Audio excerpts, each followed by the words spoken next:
చెల్లొచ్చింది, కుక్కు చెల్లొచ్చింది, కుక్కు చెల్లొచ్చింది, కుక్కు చెల్లొచ్చింది. హే, చేయడానికి ఒక పని బాకీ ఉంది, దాన్ని మీరే చెయ్యాలి.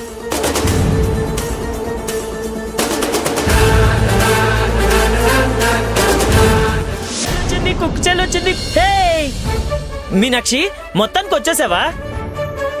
నాగరాజన్న, గట్టిగా అరవకండి, ఇంట్లో వాళ్ళందరికీ వినబడుతుంది. వినపడాలనే కదా వాడు అలా అరుస్తున్నాడు. అవునా నాగు? అంటే కుక్చెల్లొచ్చిన సంతోషంలో నాకు కాళ్ళు చేతులు ఆడట్లేదు మేడం, అందుకే అలా. నాగు, నువ్విలాగే అరుస్తూ ఉంటే మీ అరుంధతి మేడం మీనాక్షిని పర్మనెంట్ గా పనిలో ఉంచుకొని నిన్నిక్కడి నుంచి బయటికి పంపించేస్తుంది. చూసుకో. మీనాక్షి, మిథిల ఎప్పుడూ తప్పుడు నిర్ణయం తీసుకోదు. నిన్నేతో తెలియకలా జరిగిపోయింది. నిన్న జరిగిన అవమానాన్ని నువ్వు మనసులో పెట్టుకోకు మీనాక్షి. నువ్వు మళ్ళీ వచ్చినందుకు నాకైతే చాలా సంతోషంగా ఉంది.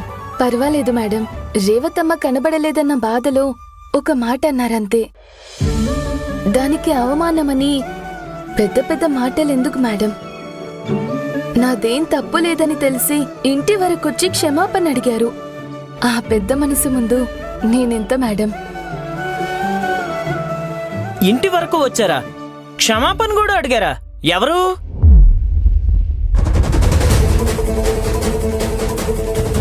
విరాజ్ సార్.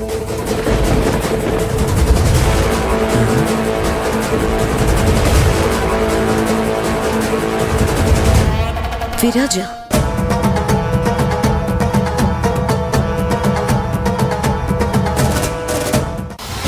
విరాజ్?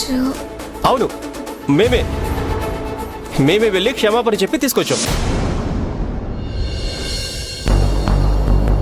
మేమా? అంటే నేను, నా కారు. ఓ, ఏమన్నావు? ఏం లేదు, వంట చేయమని అంటున్నాను. అమ్మ పొద్దుటి నుంచి నాగుతో పడలేకపోతున్నారు. నాగు కాస్త బ్రేక్ కావాలి కదా. అన్నా, తప్పు మీ వల్ల జరగలేదని తెలిసినా వెళ్ళి క్షమాపణ చెప్పి తీసుకొచ్చారు. అది విని నాకు చాలా సంతోషం వేసింది. ఈ మంచి గుణం ఎల్లప్పుడూ ఇలాగే ఉండాలి. అబ్బా, అవి అని పిలవలేదు, బతికిపోయాను. అమ్మా, మీరు నన్ను పొగుడుతూనే ఉంటారా, లేక మీనాక్షికి ఏ వంట చేయాలో చెప్తారా? మళ్ళీ ఇక్కడ పని లేదనుకుని తనే వెళ్ళిపోతుంది. అలా ఎలా వెళ్తుంది? నేను అసలు ఒప్పుకోను. రా కుక్చెల్లి.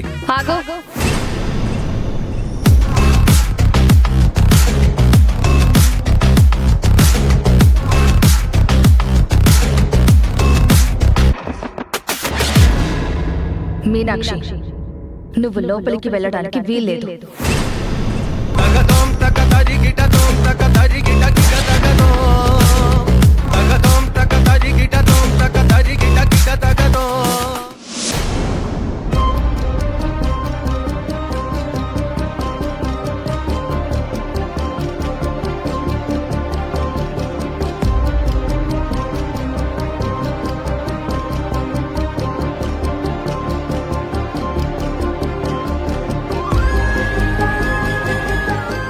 ఆ స్కూటీ కడుపుతుంది కదా, దాన్నే. తను మన ఇంటి వంట మనిషా? తనే. మిస్ ముఖ్యరా మా ఇంటి వంట మనిషా?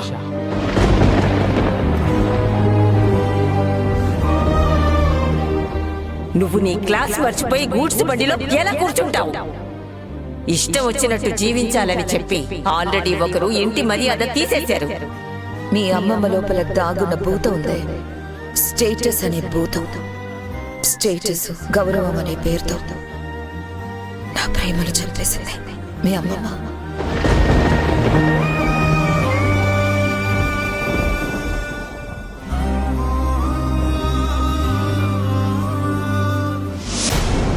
మిథిల, మీనాక్షి నేనే.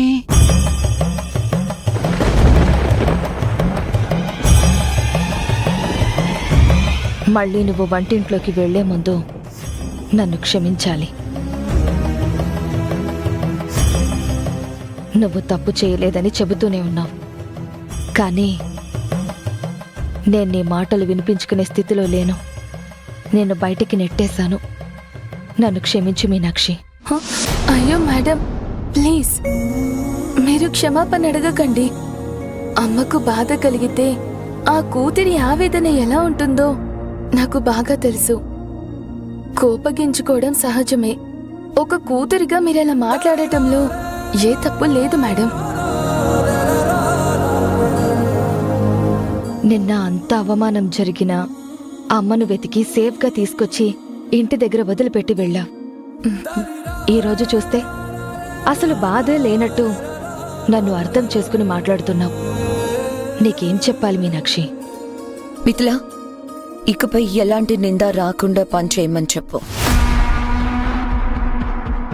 ఇంట్లో జరిగే ప్రతి బలి పూజకు మీనాక్షి బలి పశువు కాకూడదు కదా.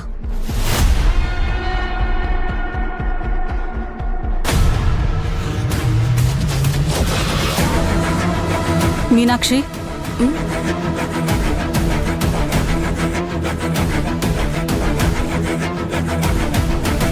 చెప్పండి మేడం. రేవతి గారి రూమ్ తలుపు తీసింది నేనే.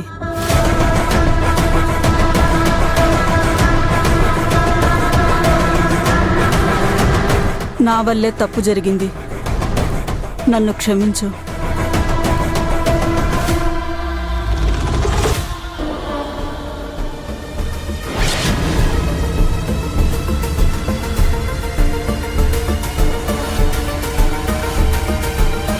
ఏంటి, నేను ఆ వంట మనిషి దగ్గర క్షమాపణ అడగాల? వంట మనిషి కాదు, మీనాక్షి. మీనాక్షికి సారీ చెప్పాలి. కుదరదు మిథిల. నేను ఈ ఇంటి పెద్ద కోడలిని. ఆఫ్టర్ ఆల్ వంటగదిలో తాలింపులు పెట్టేదాని ముందు నేను తల దించుకోవాలా? అస్సలు కుదరదు. ఏ కోడల గురించి మాట్లాడుతున్నారు? ఏ స్థానం గురించి మాట్లాడుతున్నారు? అదంతా మీరు ఇంట్లో ఉంటేనే కదా. మిథిల, అది ఏ అరుంధతి చెప్పింది వెళ్ళేదా? నేను క్షమించే వరకు ఈ ఇంట్లో మీకు చోటు లేదు. అందుకనే కదా అప్పటి నుంచి నీకు క్షమాపణలు చెప్తున్నాను. మీరు నాకు మాత్రమే క్షమాపణ చెప్తే సరిపోదు. ఎవరికైతే అన్యాయం చేశారో వాళ్ళందర్నీ క్షమాపణ అడగాల్సిందే. అమ్మని క్షమాపణ అడిగారు, సేవలు చేశారు, పాట కూడా పాడారు. ఇప్పుడు మీనాక్షి టర్న్. తరణి కూడా క్షమాపణ అడగండి. మిథిల, ఇలా చెప్పి అందరి ముందు నన్ను అవమానించకు ప్లీజ్. మిథిల, మీరు క్షమాపణ అడగాలి, అడిగి తీరాల్సిందే.